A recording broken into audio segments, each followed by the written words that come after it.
नमस्कार, मैं हूं आपके साथ पलक शर्मा। आइए नजर डालते हैं फटाफट खबरों की ओर। सुहाग नगरी फिरोजाबाद के शिकोहाबाद में सपा के चुनावी कार्यालय का उद्घाटन हुआ। इस मौके पर सपा के राष्ट्रीय महासचिव रामगोपाल यादव मौजूद रहे। उन्होंने भाजपा को झूठ बोलने वाली पार्टी बताया। कहा कि भाजपा को हमेशा झूठ बोलती है, वह लोगों का ध्यान भटकाती है। कहा कि बीजेपी चुनाव से पहले हमेशा हिंसा कराती है।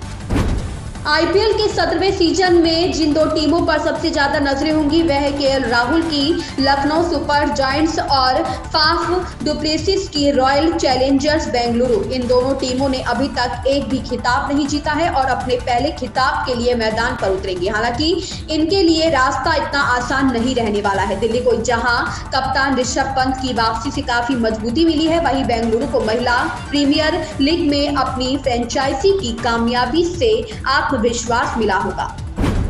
दिल्ली के मुख्यमंत्री अरविंद केजरीवाल ने दिल्ली उच्च न्यायालय में एक नई याचिका दायर कर अपने खिलाफ कोई दंडात्मक कार्यवाही नहीं करने की मांग की है। न्यायमूर्ति सुरेश कुमार कैत की अगुवाई वाली खंडपीठ मामले की सुनवाई कर रही है। दिल्ली शराब नीति मामले में ईडी अब तक उन्हें 9 समन जारी कर चुकी है। केजरीवाल को ईडी ने आज पूछताछ के लिए बुलाया है। कल दिल्ली हाईकोर्ट में उनके मामले की सुनवाई के दौरान उनके वकीलों ने कहा कि उन्हें आशंका है कि ईडी उन्हें गिरफ्तार कर लेगी और अगर उन्हें सुरक्षा दी जाती है तो वे पेश होने के लिए तैयार है। अमेरिका ने अरुणाचल प्रदेश पर चीन के दावे को खारिज कर दिया है। अमेरिका ने कहा कि हम एक पक्षीय तरीके से सीमा में किसी भी तरह के बदलाव का सख्ती से विरोध करेंगे। दरअसल बीते दिनों पीएम मोदी ने अरुणाचल प्रदेश का दौरा किया था और वहां सेला टनल का उद्घाटन किया था। पीएम मोदी के दौरे के बाद चीन ने बयान जारी कर प्रधानमंत्री के दौरे पर विरोध जताया था। लोकसभा चुनाव का बिगुल बज चुका है। पलायन के मुद्दे से देश भर में चर्चाओं में आई कैराना लोकसभा सीट पर इस बार भी हर किसी की नजर लगी हुई है। इस समय सीट पर भाजपा का कब्जा है। इस सीट पर अभी चुनावी दंगल में 3 योद्धा ही नजर आ रहे हैं। हसन परिवार की बेटी इकरा हसन के सामने इस बार जहां विरासत को बचाना चुनौतीपूर्ण है, वहीं सांसद प्रदीप चौधरी को जनता दल के लगातार 2 बार सांसद रहे हरपाल सिंह के रिकॉर्ड की बराबरी कर भाजपा को जीत दिला बड़ी चुनौती है।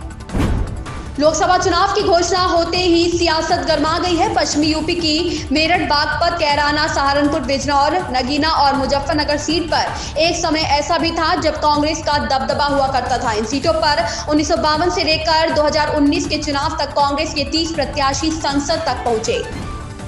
राष्ट्रीय जनता दल के सुप्रीमो लालू यादव की पत्नी रबड़ी देवी के भाई और पूर्व राज्यसभा सांसद सुभाष यादव को कोर्ट ने राहत दी है। उन्हें एमपी एमएलए कोर्ट के स्पेशल जज विनय प्रकाश तिवारी की अदालत से जमानत दे दिया गया।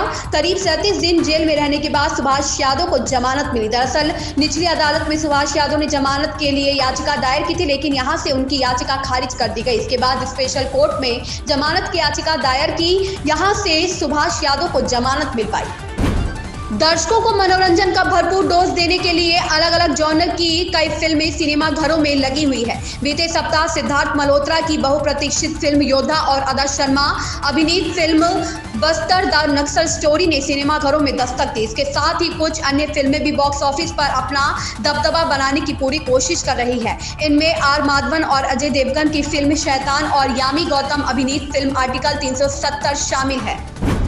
भाजपा नेता सह केंद्रीय मंत्री गिरिराज सिंह ने कहा कि लोकतंत्र की मर्यादा विपक्षों के द्वारा पूरी तरह से भंग की जा रही है। यही वजह है कि आज कोई भी प्रधानमंत्री की तुलना औरंगजेब से कर रहा है तो राजद के विधायक उनकी कनपट्टी में गोली मारने की बात कह रहे हैं।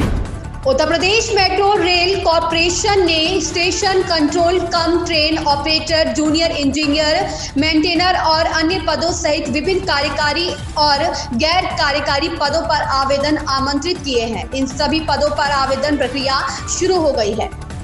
इन खबरों में बस इतना ही। बने रहें हमारे साथ।